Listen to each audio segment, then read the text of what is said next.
Historians place much emphasis on preserving history, which can take many forms, such as restoring historic places and keeping extensive records in archives.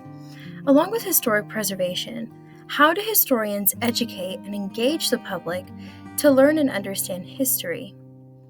There are a few methods in which historians try to engage the public at historic locations.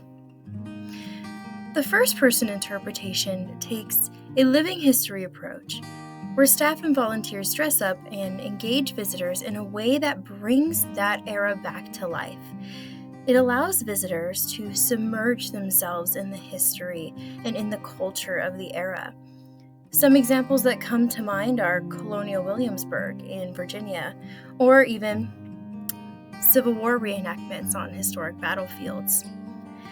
There's also the second-person interpretation, and that may include elements of the first-person interpretation, but it pulls in the audience through providing opportunities to partake in period activities such as panning for gold or turning butter. Now, there is also the third-person interpretation, and this is the most common technique, where staff and volunteers provide their knowledge on the subject through speaking or writing. There is no role play using this method, but rather the imparting of knowledge from someone that knows about the topic. Those who go to historic sites are often on vacation and looking to experience the history and the culture of their destination. Some of these people know about the history when they arrive. Some are looking for specific experiences, and others have no prior knowledge. Despite their level of knowledge, when these groups arrive at historic locations, they all want entertainment. It is the important task of public historians to bring history to the people through engaging the audience. Well, one location that incorporates all three forms is the western town of Oatman in Arizona, nestled along what is now known as historic Route 66. Oatman was settled as early as the 1860s, and this early claim was named after Olive Oatman, a young woman who was kidnapped by the Mojave tribe during the travels of her family. The people of Oatman know the story well and provide this information to travelers.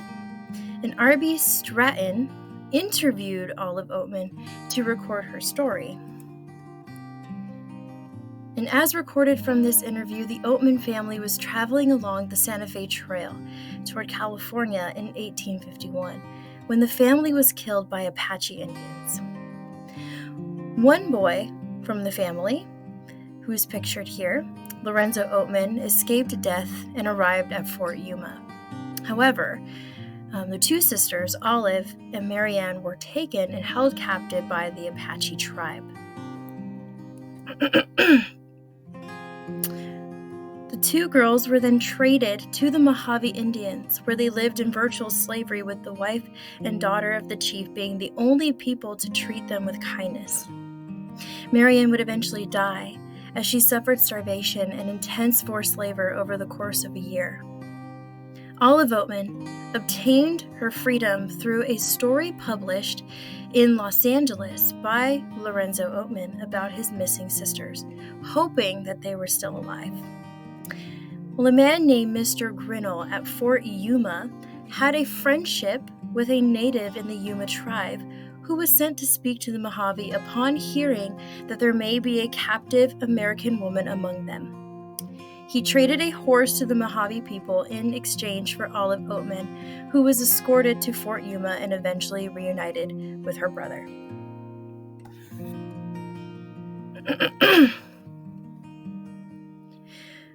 Well, it is not until later, in 1902, when a man named Ben Paddock established the Vivian Mine, which allowed this town of Oatman to grow. The town was officially settled in 1906, when gold was struck in the Black Mountains surrounding the township. The population would reach 3,500 and retained its status of Township of the United States with the establishment of a post office. The town was renamed from Vivian to Oatman in honor of the tradition of the early Oatman settlement and Olive Oatman. There is little known about the town after it was settled until 1916, when over 200 mines began operating within its district. And by 1921, the largest producing mine was the United Eastern Mining Company. The success of this led the United States to renew efforts to find gold and diamonds in other parts of the West.